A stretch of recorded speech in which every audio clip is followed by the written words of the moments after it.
Jewel Allison, was born in Brooklyn. Brooklyn in the house? Yeah. Her mother is American. Her father is Bajan.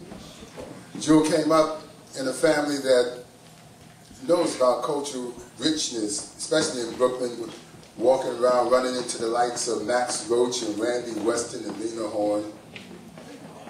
Yeah.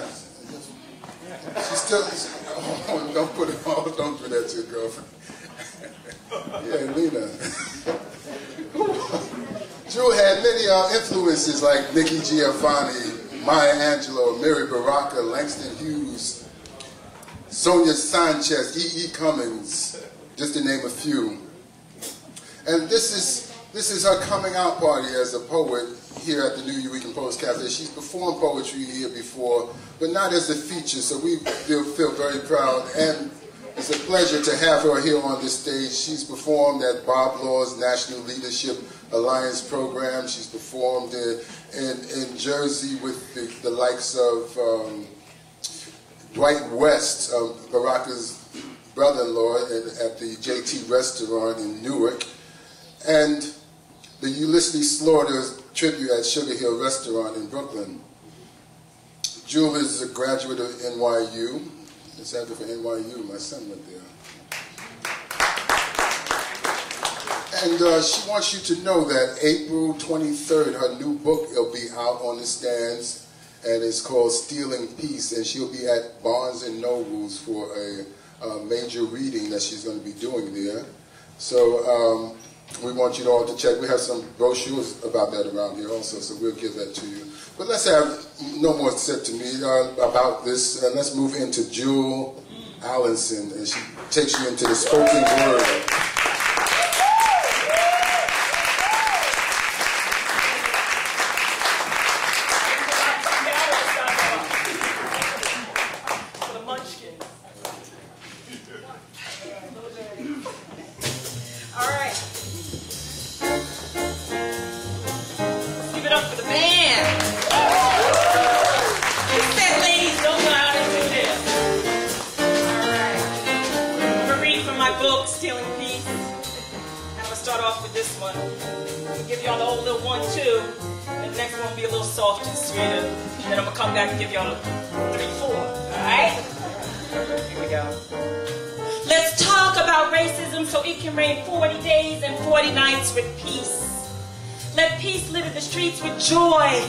Ticker tape parade, but the heroes we cheer will be us. With pieces of heaven cascading down from the sky, peace will drop, and the children's spirits of Soweto will stick their tongues out to let love-laced flakes of peace fall into their mouths like snowflakes from their first snow of a warm, wishful winter.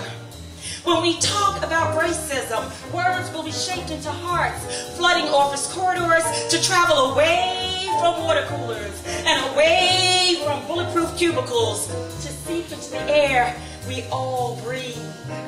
Talks of racism will flow, unveiling hidden words, spoken loudly in Bed-Stuy barbershops and soul food kitchens where meals should be eaten without talks of racism. Racism would have already been taught.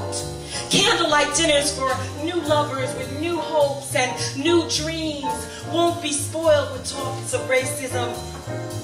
When we talk about racism, the guest who's coming for dinner will no longer be a guest because we as humans will all know each other, and the mysteries of who we are and where we come from will be solved.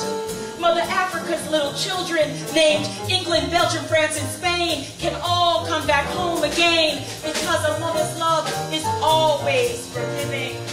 Let's talk about it so the Philippines can tell Prince Philip of Spain, no thank you, you can keep your name and we will keep our country and our freedom. Let's talk about racism so we can pin a colored ribbon on our shirts to help find a cure for this age-old disease. Let's talk about it so we can stop Indians from selling their kidneys on the streets of India as if they were sold like newspapers on the corner of a busy Manhattan street. Let's talk about it. Let's talk about racism to each other, to Oprah, Jerry Springer, Montel, Dr. Phil, Tyra, and even Susie Orman. Let's talk about it so we can get it systems and keep it out of our nurseries and out of our nursery rhymes and out of our fairy tales, because fairy tales can come true, they can happen to you and me, and peace will remain in pieces. Let Hillary talk about it, Sarah Palin, McCain, Obama, and Biden. Let's talk about racism so that it can be disarmed and cannot be used to put you against me, so there is no we while our bitches are being stolen right up from underneath us. Our bauxite in Jamaica, rubber from the Congo, gold, diamonds, and oil from Africa, oil from Trinidad, oil from Iraq, heroin and opium from Afghanistan, cocaine from Latin America, and salt from India. Let's talk about racism so that the healing can start and the stealing can stop. Let's talk about racism so that poets can write poems only about